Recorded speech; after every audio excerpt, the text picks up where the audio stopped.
rebonjour. Donc, je vais continuer pour ce côté pharaonique. Je parlais de précision. Donc, dans la précision, nous savons aujourd'hui que la précision pharaonique est d'une telle précision que l'homme d'aujourd'hui, même avec les machines qu'il a aujourd'hui, ne pourrait pas reproduire cette précision-là. D'accord ? Les études qui sont menées, toutes sortes de choses qui sont menées. On présume mentalement, intellectuellement, depuis ce mental, construit depuis ce mental, on a développé un intellectuel, mais qui est mentalisé, cet intellectuel. D'accord? On ne parle pas de l'intellectuel du divin. On ne parle pas de l'intellectuel qui a créé le corps, qui a construit le corps. D'accord? Je ne parle pas du même intellectuel. L'homme a l'intellectuel développé depuis son mental, qu'il a développé depuis son contact avec la réalité. Contact avec les organes d'essence. On a 5 organes d'essence et on a 5 organes d'action. D'accord? Ça, c'est le contact qu'on peut avoir plus profondément avec le corps. Connaître les organes d'essence et connaître les organes d'action. Les organes d'action sont les mains, les pieds, la bouche, le sexe et l'anus, ce qui nous fait 5 organes d'action. Et les organes d'essence qui sont la vue, l'ouïe, l'odorat, le toucher, la vue, l'ouïe, l'odorat, le toucher et le goût. D'accord? Ces contacts vont être différents en fonction du chemin spirituel qu'on va accomplir.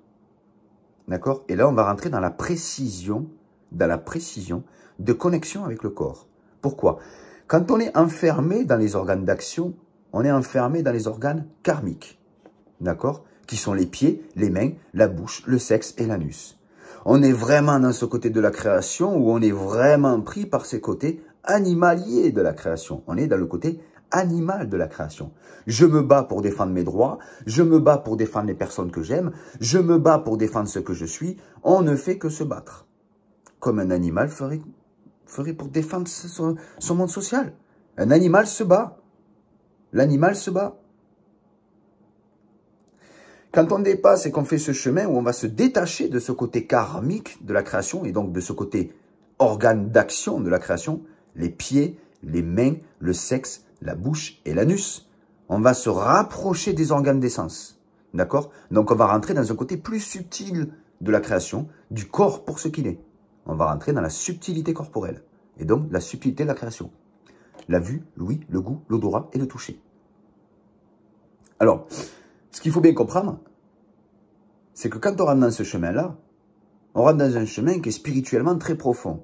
D'accord? Chacun fait comme il souhaite, bien entendu. On ne peut pas forcer les gens à faire un chemin pour s'extraire de ce côté animalier de la création. Mais déjà, travailler sur ce côté divin qui est en nous, c'est travailler sur ce côté intérieur, le côté viscéral de la création. D'accord? Et quand on parle de viscères, on parle de l'intestin, du foie, des poumons et de l'estomac. D'accord? Bon.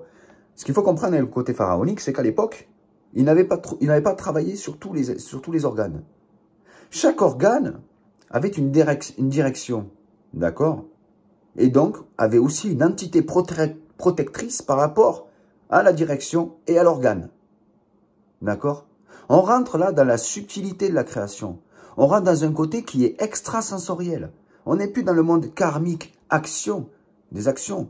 Sexe, bouche, pied, anus, main. On est dans un côté sensoriel de la création.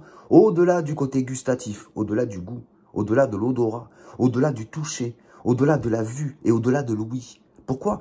Parce qu'on s'oriente dans cette réalité avec ce qu'on voit dehors. Le divin, il n'est pas dehors. Il est dedans. On s'oriente dans cette réalité avec ce qu'on entend dehors.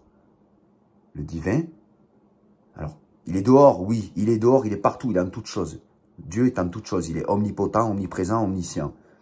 Mais pour entendre son omniscience, pour entendre son omnipotence, et pour entendre son omniscience, il faut aller le chercher à l'intérieur de ce qu'il a créé, à l'intérieur de l'image qu'il a créée. L'homme a son image. À l'intérieur, on se reconnecte à ce côté visuel, le troisième œil. Vous avez un œil sur votre front, vous?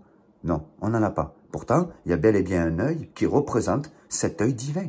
L'œil qui voit à l'intérieur de son corps. Et donc, ce côté viscéral. Ce qu'ils n'avaient pas les Égyptiens, j'ai bientôt fini, je suis obligé, c'est le côté cérébral, pancréatique, rénal, et etc. Je reviendrai sur notre vidéo, 5 minutes maximum. Je vous dis à bientôt pour la 3e vidéo. Ciao.